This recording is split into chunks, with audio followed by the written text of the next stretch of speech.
Is Cuba losing its connection to Canada? Yes, guys, you heard correct. Several Canadian airlines now suspending the flight to Cuba, and the reason might surprise you. Cuba has been a favorite holiday destination for the many Canadians, but several airlines are reducing the flight and they are suspending the flight.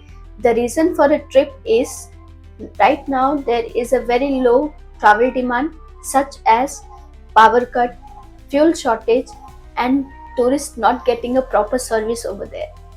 Many travelers are choosing other destinations. Just because of that reason, only few passengers are traveling in this flight. Flights getting cancelled, postponed, even suspended. Cuba is still open for the visitor, but this incident shows how airlines react when demands getting fall. What do you think? The Canadian airline bring back this airline in the future? Let us know in the comment and start following iMedia 24 and visit our website for the latest news and update. Link in the bio.